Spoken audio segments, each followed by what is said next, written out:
You're listening to the AFTERBUZZ TV network, now the largest new media platform on the web, and your #1 source for after-show entertainment.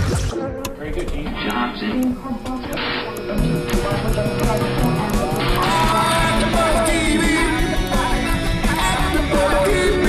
From the AFTERBUZZ Studios in Los Angeles, California, presented by Maria Menounos and streaming live thanks to Akamai Technologies, this is AFTERBUZZ TV's MasterChef After Show. We'll break down tonight's episode and get you all the latest news and gossip. And now, another post-game wrap-up show for your favorite TV show. It's AFTERBUZZ TV's MasterChef After Show. So we need, guys, thank you for tuning in to the MasterChef After Show here at AfterBuzz TV. We're, of course, playing some of the Ramones in honor of Tommy's passing on Friday, courtesy of our special guest here that we will get to in one moment. Guys, this is the MasterChef After Show here at AfterBuzz TV for Season 5, Episode 8, Top 4 Compete. I am your host, Stephen Lemieux, joined here by my amazing co-hosts, as always, Traci. Hey, guys, thanks for tuning in. And Zach. Hey, guys, welcome back. And as you might see next to me, rocking the white and black stripes, we have one of the expos from tonight's episode, Daniel. Hey, man, how's it going? Also a contestant on the show. That's right. That's right. Good to have you on the show. I'm glad you make it in. Yeah, absolutely. Thanks for having me. We're working on flying some people out. No, I'm just kidding. But he's in Hollywood. It's great that he could get you out here and talk about MasterChef because of course. I hope you like the show. Yeah. At this point, I would hope so. Oh, absolutely. Yeah, I was a big fan of the show, before doing it. So it's still kind of, surreal to get to watch myself on the show. Can I ask you? I want to just ask you a few questions before we get in the episode, and then kind of go. We'll cover the episode, and then ask you some more stuff. But how did you get involved with MasterChef? What was the process to be part of this show?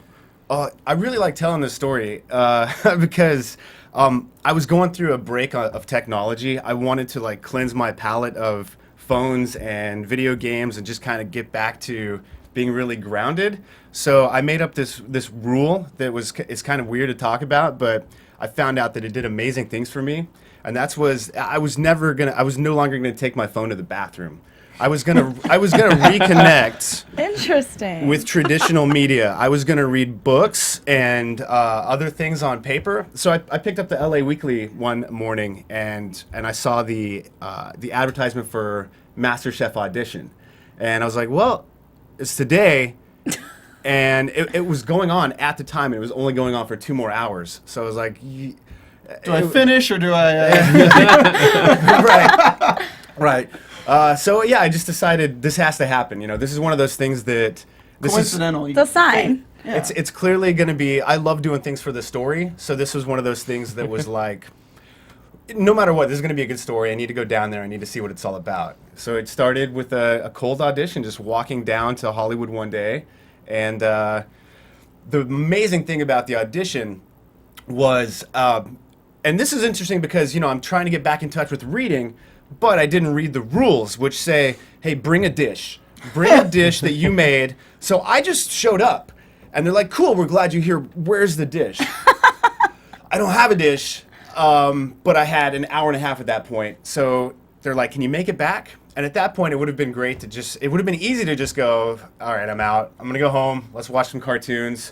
But that's when it was like, well, this is even better story if I keep going. So drove home, picked up some stuff on the way home, drove back to the audition. There's 30 minutes left in the audition now. And I still didn't prepare the dish. I just brought a bunch of prepped stuff. It was happening at a culinary school, so I'm like, I'm going to get access to a stove, right? No stove. But I have a gas burner in my car at all times. So I went to the parking lot, and I made French mussels for the audition. And I was the last guy in the door. I was the last guy in the door for the LA auditions. For the third time, though, right? Yeah. Well, the first 2 times I didn't get in the door. They're just like, come back and bring food. And the second time, they were like, come back and bring food that we can eat. And then the third time, I was like, all right, you've got hot food. That's kind of cool. Come on in. So that's kind of how it played out, man. That's awesome. Who ate the food? Let's see. Ramsey was supposed to be there, Chef Ramsey, and I think he was earlier in the day. But by the time I got there, there were some. I think we had some chefs and some culinary experts that were there to sample everything, and some judges, but not the judges from the show or anything like that. So it was great, man. It was really, really cool. Do you think that really helped you, though? Because, I mean, I imagine they see thousands of people for the show, so having something memorable like that, you get to, like, interact with them that many times, and then you tell them, like, yeah, I had to go get the stuff, I had to go cook it, and, yeah, I cooked it on the gas burner in my car. Yeah, I think the thing was I didn't even have to tell them that, right? I think they could just see, like, this guy's crazy. And it's hard to break him, and that's definitely, I think, that's one of the characteristics you have to have, is you can't just lie down at the first sign of a challenge. So yeah, I think maybe that's something that helped me get through. That's pretty awesome. That's a great story. I don't know if anyone else has a story just like that, because they mostly probably showed up with a dish. Because I mean, you'd think they'd prepared, like, You'd this think is people would something read that the they want rules. to do. They probably Right. read the rules, yeah. They probably knew it was coming more than 2 hours into the auditions. That's though. also true, yeah. But you were a fan before of MasterChef. You Absolutely, always yeah. I was watching it for years. Gotcha. Were you a bit starstruck when they had the previous season's winner on? Yeah, no, that was really cool, because I admittedly hadn't seen a lot with Alexander, so I was even more blown away going into it cold, seeing what this kid could bring to the table. That guy is a food wizard. That guy is from the future. That kid, Alexander, it's not fair that anybody has to recreate what he was building, because he's just doing some really next level stuff.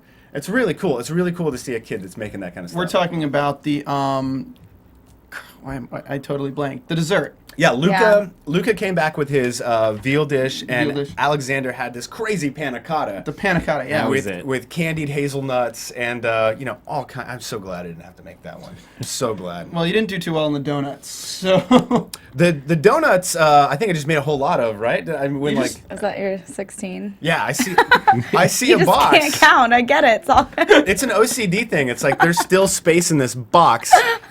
I got to put something in the box. I think that's really what it was. I mean, if you're making a box of donuts, you're going to take those in the car. Stuff's going to slide around. Yeah. You got to buffer it. Yeah, absolutely, man. That's, not like Amazon where you just put a bunch of packaging around it. and I mean, one what better giant box. stuff to fill out the space than more donuts? Yeah. Edible packaging. Or if you brought donuts to work, you're not going to show up with a box that's like 3/4 full.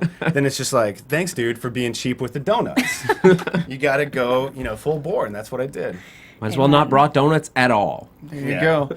What has been your most difficult challenge in the series thus to our episode to date?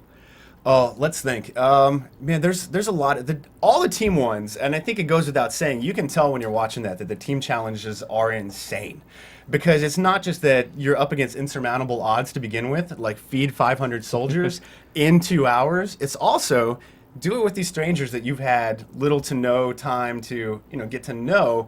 You don't know their personality, you don't know their skill set, you don't really know how to work with these people, and you're under intense pressure. So I guess that's the answer to the question, that any of these team challenges, like what we saw tonight with the diner takeover, I can't think of anything harder than that, man. That was so intense. Emotionally intense, physically intense. Like it can break you on just about every level. Well, you talk about the team challenges, but last week you were paired as teams, like team partners with Big Willie. Yeah. What is it like working with Big Willie? Well, a small team, and maybe small team isn't the way to describe myself and Willie as a, but the man has gravitas, is what I'm trying to say. But a small team, I think I'm way more at home with something like that. It's a lot easier and really fun to get together with any one person, creative or talented in any way, and really embrace what they're good at and find a way to work off of that. So working with Willie was a blast, man. I think that's been probably one of my favorite dishes that we've seen so far. Well, that was the seared ahi tuna on egg and crispy skin roe. Was that like a sushi thing? Like, what was that dish? Yeah. So Willie's from the South. I'm from Texas too originally. So we know we got to bring something to the plate that represents the South. But I've spent a little time in Japan, and I've just become a total Nipponophile, and I really love working with sushi. So we thought fried chicken, which is also huge in Japan. Let's do that, and let's put like a light sushi component. So you've got something heavy, and then you've got something really light and refreshing to go along with it. It looked good. Yeah, it looked Dude. awesome. Every time we see it, we want to like. They always do the close up of the food, and it always makes you hungry immediately. Yep. For sure, man. And then what did we do? We had like a sushi roll that had fried chicken skin in it, which everybody knows that's the best part of the chicken. Like skin, what do you yes. like? What do you like? The breast or the leg? Or no, you like the skin. Fried skin. That's the best part. So just putting that inside of a roll, that was so good, man. That was good. Do you guys have any questions, or I'm going to shoot off another one or I'm two? just let's start thinking with about the- the fried chicken. Let's go into the episode. We'll and go on to the then- episode. yeah. Sorry, guys. Gosh, calm down, Steven. Excited. No, so this was actually a really good episode. I enjoyed seeing like the whole diner aspect because it is the first time you really see them in a kitchen aspect of you have demands to meet, you have a market to meet with these people, and these are people who are expecting a certain consistency with their food. Right. And let's face it, there's a lot of old people which are very hard to please, so that kind of gives you, I mean, it's a well-known thing in food service that there's different palates are a lot harder to please. So we're at Dinah's in Culver City. So this is you probably recognize the area, the layout pretty Yeah. well. Had you been there before? No, man. Just like most of us, I know it from driving past it on the way to LAX. So that's where I had seen it before. But no, I hadn't actually been there prior. So basically it's a famous diner. They're going to be making food. They're going to take over the entire kitchen. We're going to move into 2 teams. And right now the teams, they're like, okay, well the leader is going to be Christine and the blue team leader is going to be Willie. Well, they decide that they're not going to let them choose the teams. They're going to say, hey guys, boys versus girls. What did you guys think at this point? Like, what were you, like, immediately off the bat saying boys versus girls, who do you think is the strongest team? Not bringing really sex into it, but more just like the people who are on each team and how they've performed so far in the challenges. I think it was pretty even. Actually, I didn't like my head didn't go one way or the other. So I was like, they have some really strong female cooks and they also have some really strong male cooks. So I was kind of like, this is gonna be interesting.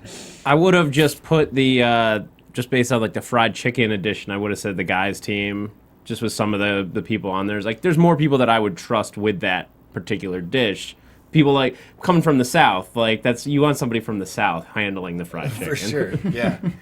Do you agree with Elizabeth's statement at the beginning that the top 5 at this point are Courtney, Christine, Willie, Jamie, and herself? Like, what would you say? I mean, we all know that Courtney and Willie are kind of like the top contenders to the audience in this point, just because of their screen time and because of the way they've been portrayed and how well they're doing in competition.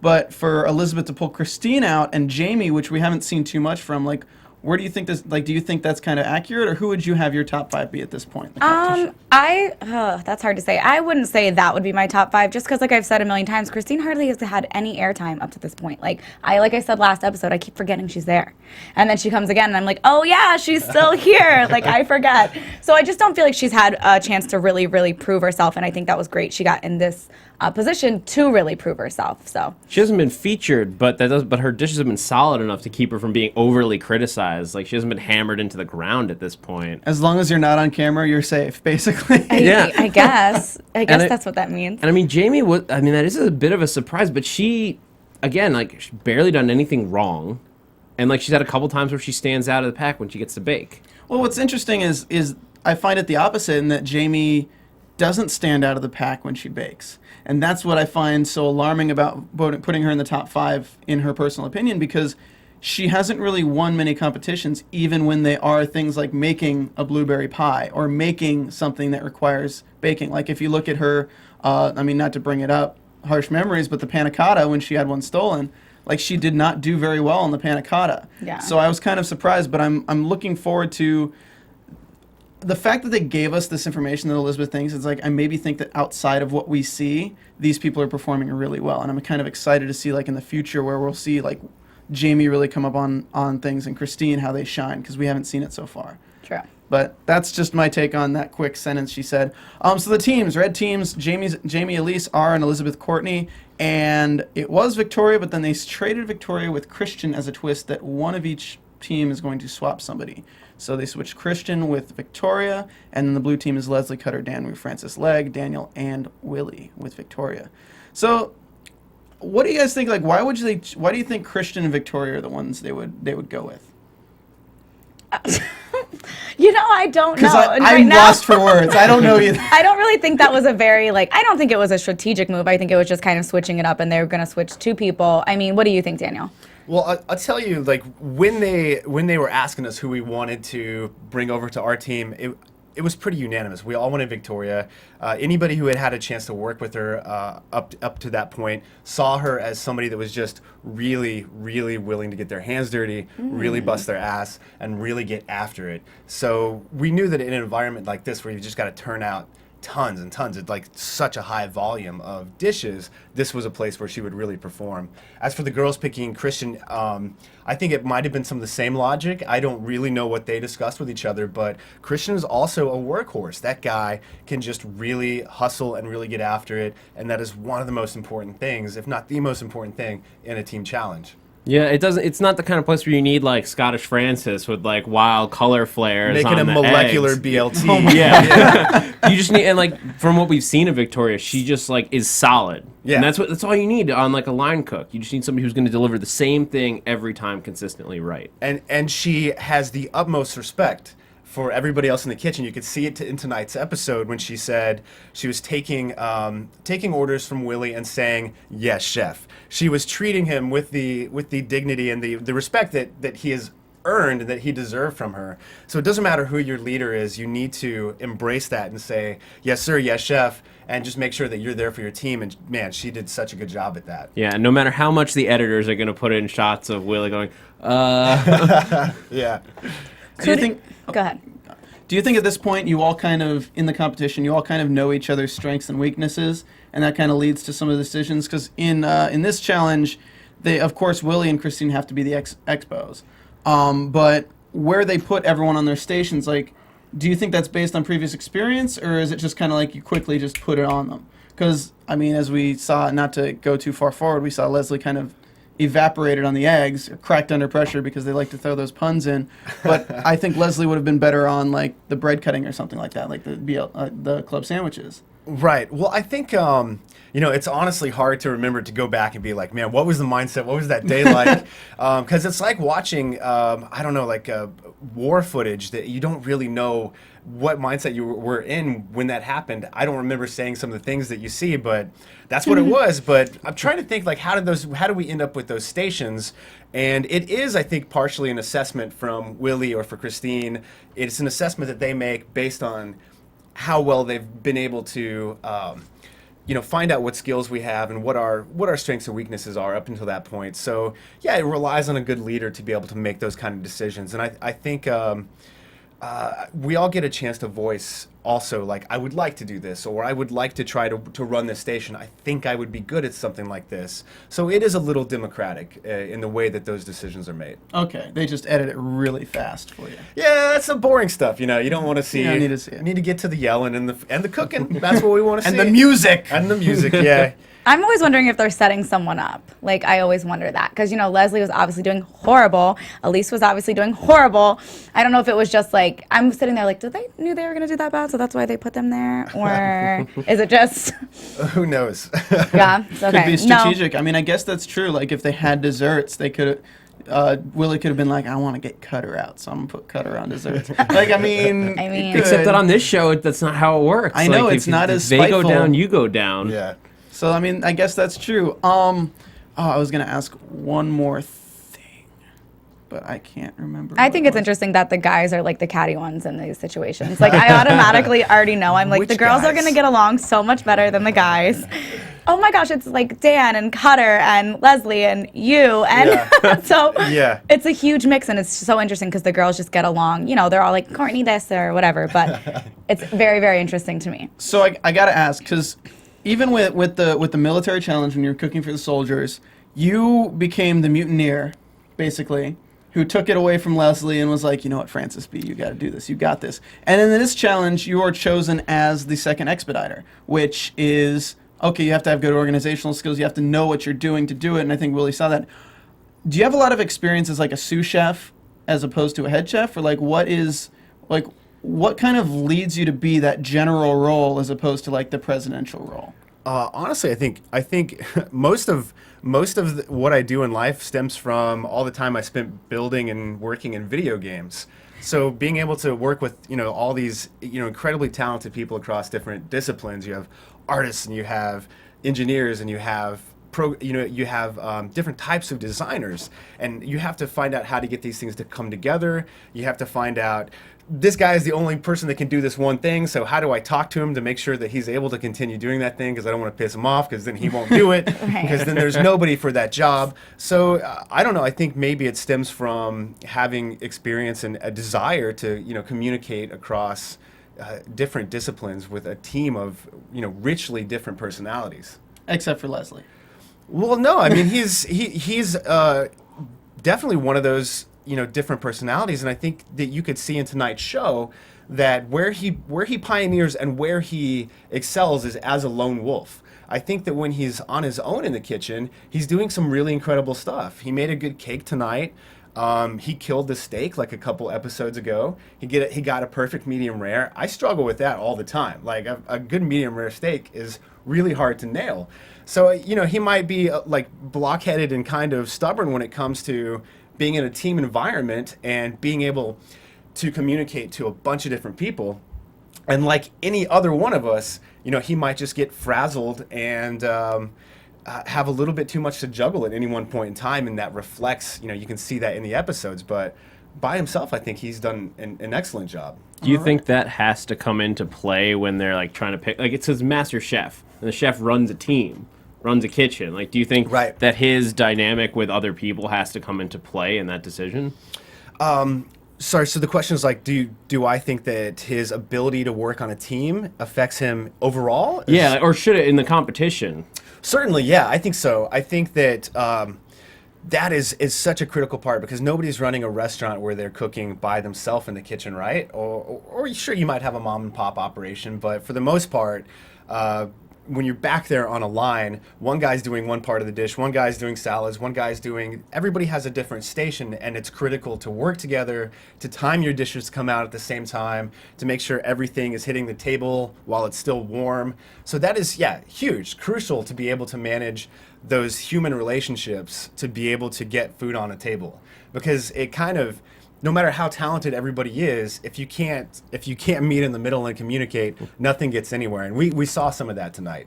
Yeah. Yeah. Do you think that's going to be very detrimental to Leslie's success in this show? Because, I mean, if you look at a show like Hell's Kitchen, like they're competing for being the head chef at like London West Hollywood, like a restaurant of that caliber. But in this show, they're really competing for $250,000. They're not competing to work in a restaurant. That's true. Right. So I wonder if that's weighed a little bit less than in a show like Hell's Kitchen. I think so. I think it probably is weighed a little less, in the sense that a lot of it's going to come down to how you can manage, how you can be a diplomat, and how you can keep people on your side. Because when you do those team challenges, we see that the fallout of failing them is you go to the pressure test.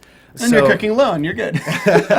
And I get and I go upstairs. But the thing with that is you want to make sure that people are on your side and you're helping other people, so that you're on their radar and that you have their approval. It's incredibly important to manage the human aspect of this show, and not just the food, not just the plate. There's a lot of stuff that goes on. Yeah. All right. That's interesting. So the competition actually starts up, because we probably should get into that. Yeah. Okay, so basically everyone's given a MasterChef dollar when they come in. They have red dollars, they have blue dollars. As they're walking out, they will put the blue dollar in if they want to tip. If not, they'll just keep going to the door.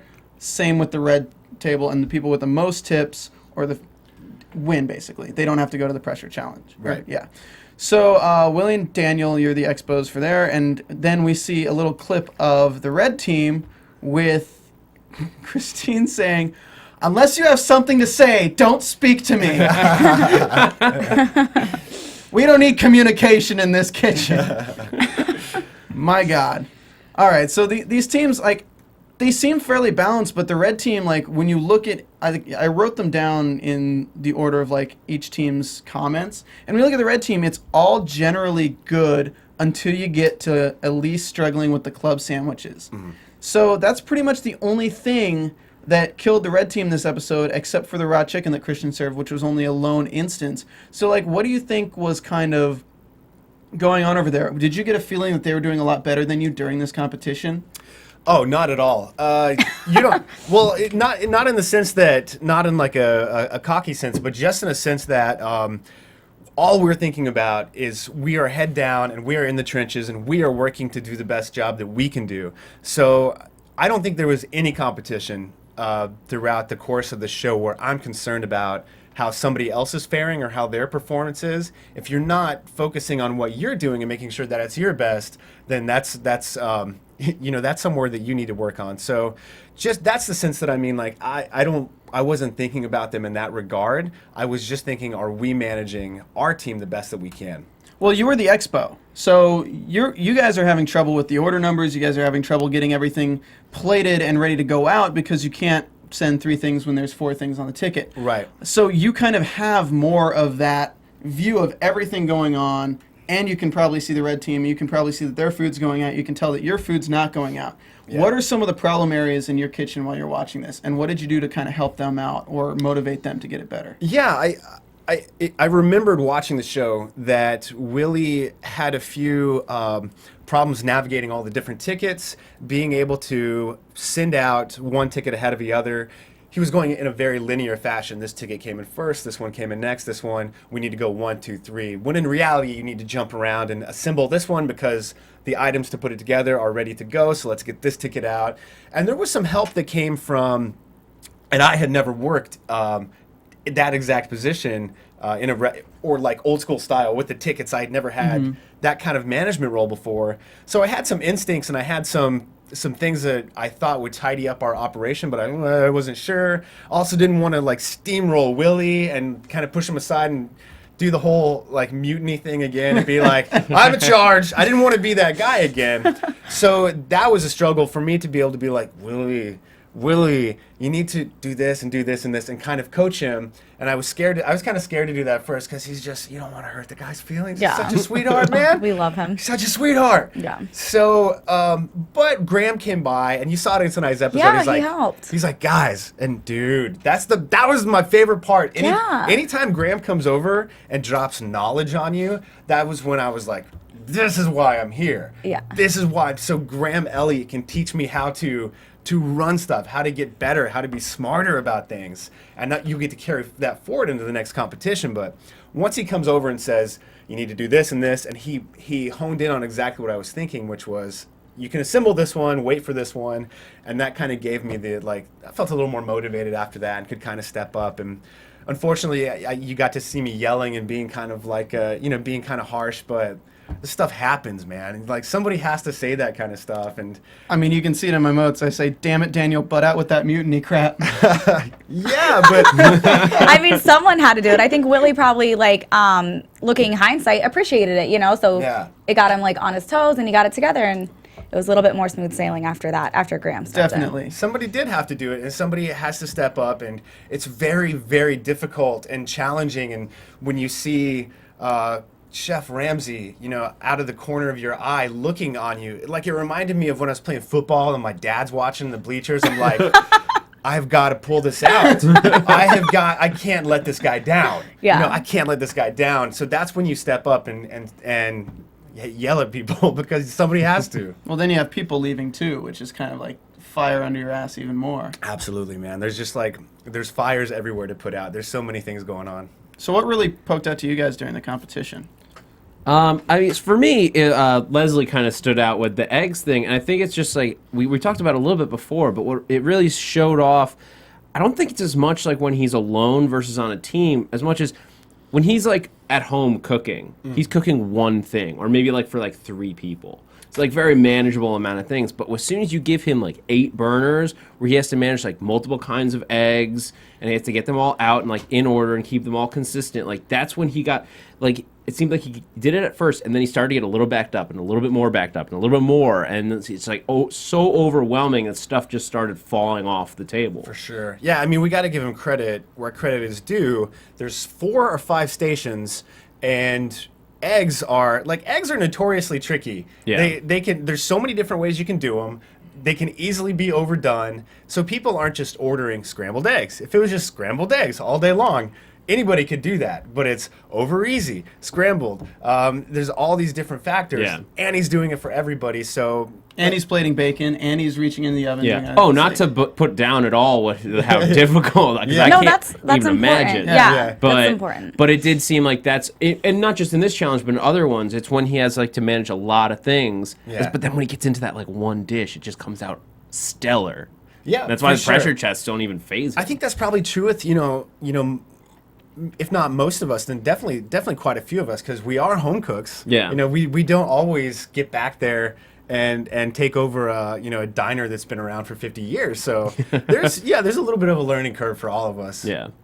I guess it's just maybe the eggs is just like the toughest thing, because like when it's fried chicken and like Christian just has like one mess up in the True. entire time, but it's just like because it's fried chicken. Okay, dude, put it in, wait, and then Yeah. I also found it very interesting that they weren't cooking using a flat top in a diner. I think we had a flat top. I can't remember, man. I can't remember. I saw a flat top. Okay, but doing Yeah. eggs in the pan, like each egg in the pan, that seemed very strange to me for a diner setting. We were doing eggs in the pan. We had a flat top for bacon and some other stuff like Okay. that. Yeah. You have any questions, Tracy, at all right now? Nope. All right, well, so it looks like the blue team's going to lose this point because all of the editing has said so. And Daniel's really not stepping up. No, I'm just kidding. We get Dan Wu talking some crap about Leslie, and as Joe's walking away from a table, he just always just has this face that he's like, I'm so over this. Like, these people better do better. Like, I love Joe's facial expressions because it just conveys it to the audience so Yeah, well. yeah. Is he intimidating when he's judging your food, as it seems on TV? Let's see. I mean, let's be honest. It's intimidating when any of them are. Okay. I have a hell of a lot of respect for all of them. I think especially Joe. You know what? I don't think a lot of people talk about this, but some people go, "Oh, Joe, he hates everything, and he's just, his mom is this incredibly famous, chef." But dude, that is a guy who. I wasn't born to money. I wasn't born with a silver spoon in my mouth. But if I was, I'd probably sit at home and play a lot more video games. But here's a guy who got out there and busted his ass to do something and make a name for himself and do something stellar and incredible. So I have an incredible amount of respect for this guy when he comes up to me. The only thing is, he's hard to read. So when Ramsey likes something, he's going to let you know. It's great. I like it. It's perfect. Beautiful. Brilliant. But Joe is a little tougher. Even if he likes something, he's still going to look like this. He's going to tell you it's good. But he doesn't have he's not like just brimming with, excitement like Chef Ramsey or Elliot might be. So he's a tough read, man. But I think Gordon Ramsay is the most intimidating one by far. Really? Is Yeah, that because dude. of Hell's Kitchen, or is that just because of his status as a chef? No, man. It's just like, I don't know if you've ever been around a dude like this, but you ever meet these guys that are just like super alpha, that are just driven, just know their shit so well, they're never off, they're never wrong, and like there were times I remember when Chef Ramsay would come up to me and maybe I was wrong about something, or maybe he was accusing me of doing something incorrectly, and if I could turn it around and be honest and say, "Oh, but Chef, we weren't getting gas here," or this thing wasn't working. If that was true, then he was off my back immediately, and he was chasing down whatever guy was responsible for this problem. He just has no time for bullshit, and he's only genuine and real and honest and hardcore all of the time. And he does not turn off. Like, he doesn't turn it off. You can't turn this man off. It's really amazing to watch him work. Well, he's got, I guess Kitchen Nightmares is over. He's got Hotel Hell. He's already recorded Hell's Kitchen season 13 and 14, and he's already done MasterChef. Yeah. I mean, the guy is a maniac for work. The same goes for Chef Elliot and for Joe too, because these guys, you're going to set every morning, you're waking up at 4 a.m. and you're about to put in your 14-hour day or whatever, but these guys are doing it too. These guys who are made men, Ramsay, Joe, and Elliot, these guys have done it. They're out there. They've made it. They're here to give us a shot, and they're working the same crazy hours as we have. And then they have other, things that are still going. They have restaurants and books, and they have these incredible, empires to juggle and manage while they're trying to help us, do our thing. So I have, tremendous amount of respect for all of them. I'm intimidated just listening to that. No, but it's inspiring. It's truly inspiring once you see a man, any of those guys, once you see the way they work, you're like, oh, this is how you do it. This is how you get after it. This is how hard you have to work. It's kind of the same feeling I got when I first met Maria and Kevin, like, for the first time, our executive producer, Maria Menounos and Kevin Undergaro. Or they literally work all the time. Like you think that, Yeah. oh, you're well off, you can do whatever. Like no, they are working. No. Kevin's over here and he sees something on a wall. He's picking up Windex and a towel and he's scrubbing it because Yeah. that's how you constantly improvement. That's what AfterBuzz is all about. So it's really good to have, and for me to have somebody like that as my mentor is like amazing to me. So I feel super blessed, and I bet you guys feel kind of the same way when you have this chef who is known as like around the world as one of the top chefs of the world. Yeah. Right there with you, teaching you some of these things. Oh my God, man, 100%. That is the thing that, when it's all over, what do you take away from it? Well, you got to spend time learning from, these incredible, these guys who have done everything that you want to do. So you had this opportunity to be around them and like bask in that and soak it up as much as you could. Well, if you want to soak something up, y'all should soak up our after show by going to iTunes, subscribing, and rating us 5 stars. Go ahead and leave us a comment there too. Leave 5 stars and then say something really nice about the after show. Even if you hate the after show, you should rate us 5 stars and say something mean about it. As long as you give us 5 stars, I'm allowing you to. I give that segue 5 stars. That was brilliant. Thank you. Yeah, that's how you think on your feet, man. That was clean. You got to. And while you're at it, go to YouTube, give us a little like on there, and leave us a comment on YouTube because we do read them. Even if I don't write down your names and give you shout-outs. We do read them. We really do. And now I'll show it to Steven. Steven, look what this mean guy said about us. I know. I was so excited about it. It's not about us. It's about me. They're always like, I don't like that Steven guy. But, okay, also, because I know you're listening, shout out to Francis Leggy. Because he watches our show all the time. Shout out to Leslie, too, because we actually met Leslie 2 days ago, me and Zach at the and Traci, of course. Thanks, yeah, Steven. I'm still here. Hi, guys. I know I'm invisible right now, but I'm still here. We had our annual AfterBuzz TV pool party, and Leslie actually was kind enough to come and hang out with us for a little bit. So definitely a big shout out to Leslie on that. He's a really funny guy. He says he person. does all right. So I don't know. I don't know. He was just cryptic enough in what he said exactly that We I have no idea at all. All right, so going back into this challenge, so basically that's just how it kind of goes most of the show. We talked about the raw chicken. We talked about how people started leaving, but then the sandwiches kind of set them back a lot on the red team. So we get a little bit of the diner's perspective and like, oh, this chicken's too dry, so I don't like the blue team. Oh, I'm not going to tip. Oh, I'm going to tip because I love it. I've been here for 35 years. Oh, yeah. Always this seat. And Same meal every day. Dude, I said something on Twitter tonight, and I really, really mean this, but if you go to restaurants, routinely, let's say once a month, you should probably at some point in your life step into a kitchen. Wait on a couple tables, or, go work the line, or go be an expo just for a couple nights and just watch how hard it is. Watch how hard the people work to get food on your plate. You'll emerge with such a tremendous respect for how fast that business moves and how hard it really is. And if you do go to places every single day, we remember you. Yeah. I can shout out the Nolans back in North Carolina at Lucky 32 every single night. The same table, the same time, the same order, and we just know to make it. Yeah. Know to bring them their own sweet tea. Like, if you guys are regulars, we take care of you in restaurant businesses. I like it, though. For sure. That's part of the experience of having a place that you like to go to.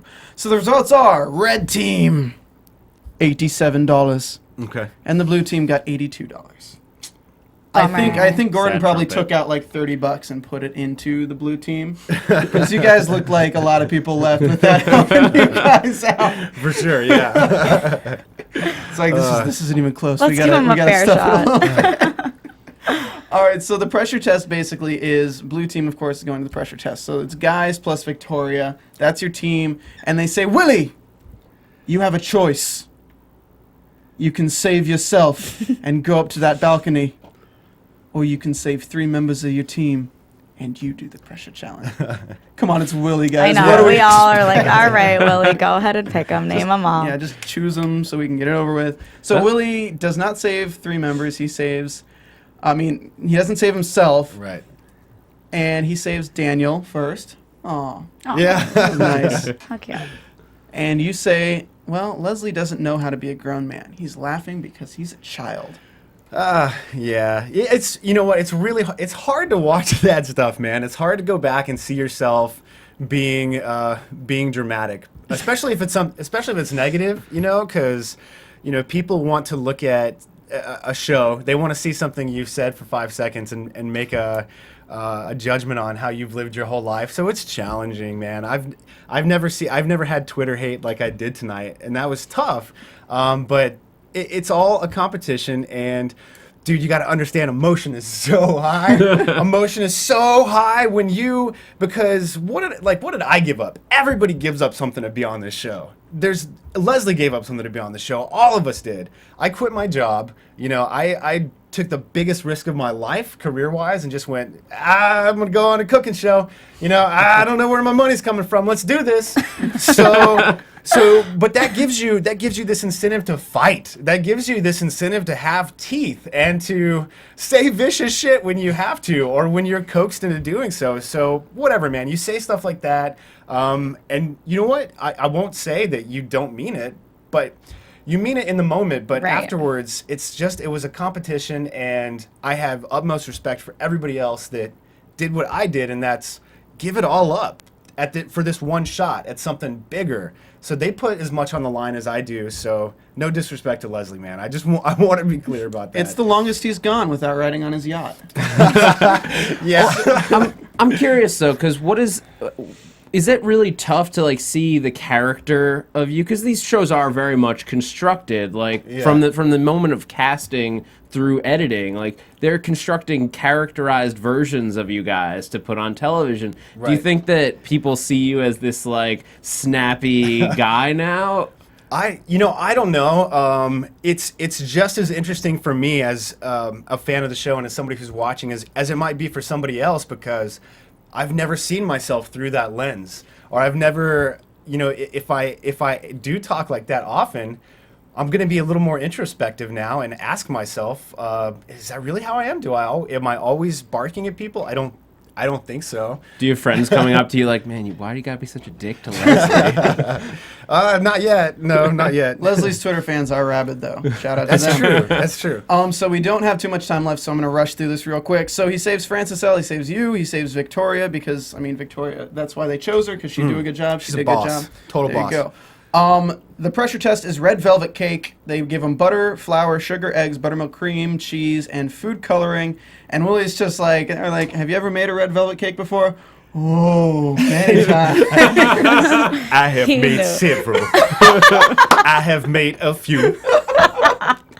I have only made several.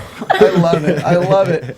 He knows exactly how to do it. You can tell throughout the entire competition. He's doing super well. Yeah. Leslie talks a little poop about you, Daniel. He's quick to criticize, not quick to help. He stabbed me in the back when I chose him as my team member on that military channel or challenge. So that's all that Leslie has to say about it, except for I'm going to dust it with pistachios. And Dan Wu's making a very thick batter. Yeah. It looks like he's still trying to make egg rolls here. Ouch. Moving on. Actually, wait, red velvet egg rolls? Hey, dude, you're onto something. You got a truck. We have a truck. We just need funding. There you go. And Cutter, he's never made a red velvet cake, but he's doing cream cheese frosting, and he's too slow because he's decorating way too long. And all the while, we get nice little tidbits of information from Jamie. I smell cake. I love when they're talking about Willie's somehow he moves so slow and yet so quick. I love that. Oh yeah, dude. Well, I noticed that too, but there's no wasted effort. There's no looking for where was the. It's just I know it's right here. He's got a method to everything. It's great, man. Yeah. But I feel like then you'd fall into Tyler territory if you go too fast. That's true. So he man. probably has more time to think things through as he's walking towards to get every single one. And it kind of gives him this zen view of the kitchen to I know exactly what's going on. For sure. Yeah. Yeah. So long story short, not too short though. So Dan admits to not leveling the cake. Thank you, Dan Wu. His cake is also hard. It's not fluffy. And Joe says it's like boiled wool. Boiled sheep wool or whatever, and I'm like, Joe eats boiled wool, and he says it's like a kid made it. Cutter has equal layers, but it's got a lot of frosting, and he has the American flag on top because America. And he says the outside looks like a hairy back. You know what it reminded me of? His cake. I remember this episode of Beavis and Butthead where they shaved their heads and they taped. They taped their hair to their faces so they could have beards. You know? To get chicks. Yeah, to get chicks. His cake looked like Beavis's face with just piles of hair taped to it. It looked like Steve Carell's chest from Fort Oh my god. Kelly Clarkson. Then we go to Willie. Willie just, I mean, come on. And he said it was a little lopsided, but everything was great. It was heart and soul on a plate. And then Leslie's was amazing. And if I don't believe in myself, nobody else will. And then, God, Cutter, what the F? Thank you. What the F, Cutter? I told you, Steven. Baking sucks for me. That's not what I said. Don't be putting words in my mouth. I like America. If I could put a shotgun in this cake, I would. He made me It'll so blow your mad. mind. Last episode, I was like so mad how he was so mean to Dan, and I felt like he threw him under the bus, and I was like anti-Cutter. I actually wanted him to go home last episode. And here he comes again, talking back to Joe, which made me even more mad. I was like, nope, you gotta go, dude. Got to go. Like, Kept interrupting him every time. oh, and he knew he was doing it. It was like, I mean, it's like Danielle says, emotions are so high, so like I understand that, but have some self-control. Like, you're a grown man. There's bring it defensive back down. and then there's stupid. Yeah. It looked like that kind of thing where you start talking before you know what you're going to say, and then you're like, oh, well, I have to finish the thought. Oh, but this is not a good thought, but it's too late now. Well, so funny to see that Dan and Cutter are the ones in the bottom who didn't do very well on the team challenge, and they didn't do well on their individual challenges either. So now they're back in the bottom. But when Gordon Ramsay comes out, he says, there was, you know, you can talk back to us and you can have whatever attitude you want in this show, but it all comes down to the cooking. Sure. And one of your cakes was significantly better in one aspect than the other one. And then I'm like, okay, great, Dan's going home. Yeah, I was like immediately like, over okay, it. Cutter's staying because he had a good cake, just more frosting. Better cake. I wouldn't say good. I bet it was probably pretty good. All right, well. It wasn't too sweet to me. It wasn't too sweet to me. What do you define as sweet? What is sweet? I What don't know. is sweet? What do you tell me what sweet is? I don't know what hot is. What's hot? Gordon, what's hot too? Do you know what savory is? I don't know what savory is. I'm trying to learn. I'm sorry, Cutter. We're giving you a hard time just because the episode. I'm we've not left out sorry, the call. Cutter. Cutter You were can- mean to Joe. Cutter can take it. Don't worry. Oh, it's okay. It is Cutter. sweet like America. Sweet like the Statue of Liberty and spring covering frosting. Cutter is safe. All right, Dan is gone. Sorry, Dan. I predicted you as top 5, but I was wrong. All right, see you next week. We see a giant mystery box. We see salmon. And we see Gordon taking part. Killing it. I'm guessing it's going to be something like cutting up the salmon into fillets or doing sashimi, something like that, and having consistency. And the winner is going to have the most pieces that are completely consistent. And Gordon has to pass them like it has to pass inspection. Elise passes out. Predictions. She cries. We know. And now You have to make a your salmon AfterBuzz pie. TV predictions. I mean, it looks like she was getting really faint. I mean, that's tough. This happens on all these cooking shows. Like, somebody eventually slices their hand open, and they have to get a medic over and get one of the gloves, like the little metal, like medieval glove thing on there Gauntlet? afterward. Yeah. But I don't know. Do you think that's going to take her out of the competition, guys? I don't think so. I don't think it hit an artery. Yeah, I think she probably it was like a paper cut. I'm sorry, I'm being such a hater this episode. Well, no. I mean, even if it's small, whatever it is, they show in the preview her like Yeah. starting to like lose balance. Some people just, at the sight of blood, just faint. Yeah, we Yeah, know sure, she's man. emotional, guys. Yeah. We've seen her be emotional throughout the entire season, so I'm sure she overreacted a little bit. Well, I don't think she's gonna be out. Like she's gonna be like cut herself, and then it's like I'm out of the. Like, She's I'm going to gone. cut But, herself, like, and they're not going to go to the pressure check. Or they're not going to go to the challenge to fight if they're safe or not. So her team's going to win, I think, and that's what saves her. This is fun to hear because I don't even know. No, it's just because, like, man, that was like making the show is such an incredible whirlwind of, you know, just working and doing things, and you live so much in such a short amount of time that watching the show is a surprise for me every week. That oh yeah, I remember that vaguely, you know. I can't feel too sorry for her though, because like little rant right here. You complained about cutting club sandwiches.